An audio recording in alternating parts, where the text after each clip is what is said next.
Blessings and peace, beloved. Thank you for joining us once again for our Great Controversy Devotional series, where we are using the book Christ Triumphant that deals with the issues pertaining to this great struggle between Christ and Satan. The devotional thought for today, June the 1st, is entitled Prosperity Sometimes Causes Spiritual Downfall, and the scripture reading is Ecclesiastes chapters 2 and verse 11. Then I looked on all the works that my hands had wrought, and on the labor that I had labored to do, and behold, all was vanity and vexation of spirit, and there was no profit under the sun. Solomon wrote the book of Proverbs, but after a time his wisdom became mingled with chaff. Whence came the chaff? After a manhood of such glorious promise, a change came in Solomon's history. He did not continue true to his purity and allegiance to God. He broke through the barriers that God had erected to preserve his people from idolatry. So God gives boundaries. Boundaries preserve us. Boundaries protect us. So young lady, to remain your purity, you must erect boundaries. Young man, to maintain your purity, you must erect boundaries. Boundaries like no touching. Boundaries like no petting. Boundaries, beloved, like no deep kissing. Boundaries. These boundaries protect you and enable you to preserve your purity. Boundaries, beloved. Wants to kiss the ear. Kiss me on my cheek. Okay, good. Thank you so much. That's it. All right. Boundaries of no touching. I don't belong to you. Do not touch me. Boundaries. Control yourself. Because when I see that you can control yourself in courting, that means you will control yourself in marriage. That means you are worthy of me submitting to you as a man. And so that is what it shows. So when the man recognizes and respects boundaries, you know then that he is a man that will preserve his integrity.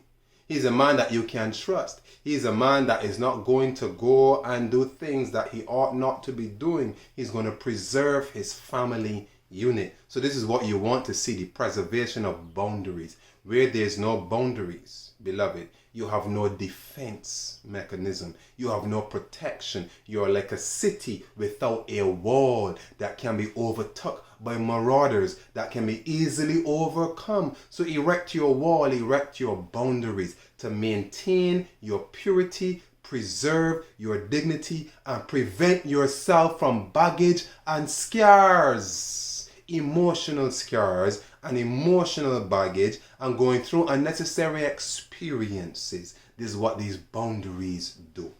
So this is what Solomon realized. When he breached those boundaries, thorns. He broke through the barriers that God had erected to preserve his people from idolatry. The Lord had singled out Israel as a nation, making them the depositories of sacred truth to be given to the world. But Solomon cherished pride of political powers. He encouraged alliances with pagan kingdoms. In the early part of his reign, Solomon was visited by the Queen of Sheba. He came to see and hear. She came to see and hear his wisdom. And after she had heard him, she said that the half had not been told her. But his wise and strictly just reign changed. He who had known God and the truth made a great outlay of means to please his godless wives. He made expensive gardens.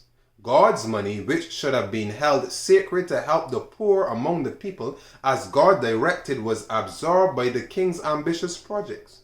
It was diverted from its original channel. The suffering ones were not given houses and food and clothing as God had specified they should be given.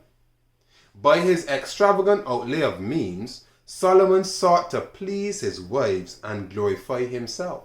Thus, he used the means that had been abundant and brought a heavy taxation upon the poor. So he robbed the poor and then taxed them from the nothing that they had left. Solomon was a tyrant because he did not recognize boundaries. So your home will suffer when you don't recognize boundaries. Your finances will suffer when you don't recognize boundaries. Your spiritual life will suffer when you don't recognize boundaries. Your emotional state and your mental state will suffer when you do not establish and recognize boundaries. His moral efficiency was gone, as the power is gone from a paralytic. He made an effort to incorporate light with darkness, to serve God and mammon. He felt at liberty to experiment in wild license, but Belial and purity could not mingle. And the course the king pursued brought its own penalty.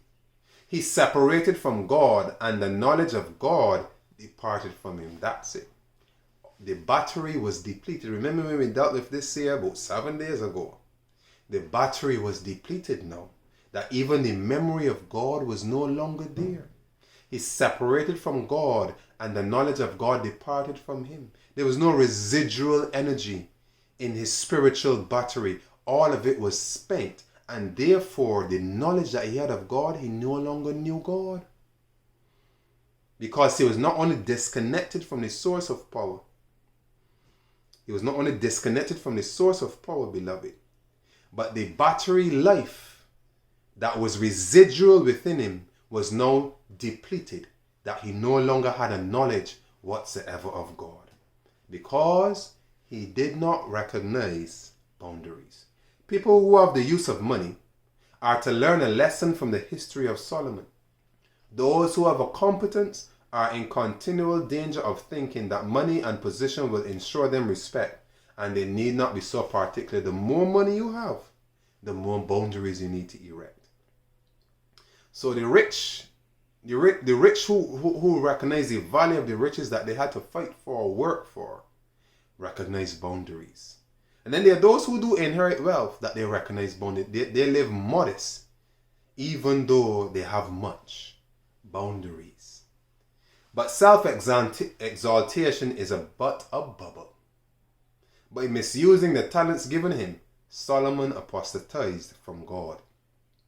So when we misuse our talents, and misuse our money, and misuse our time, we are apostatizing from God.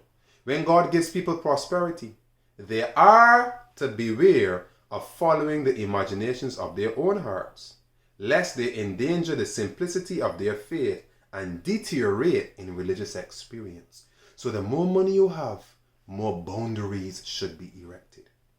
You just don't buy something because you have the money to buy it. You buy of need, you buy of necessity, and not of want. You need to practice this. So nobody can't come to you and tell you that they need help, they need to buy something that they want. If it's a genuine need, if it's a need that is necessary, because people will need things. People can be holding a party and they need rum and they need alcohol for the party, but that's not a real need. That's not a genuine need. That is still a want. The party is a want. The party is not a need. I'm holding a birthday party, that's still a need. Don't care whose birthday it is.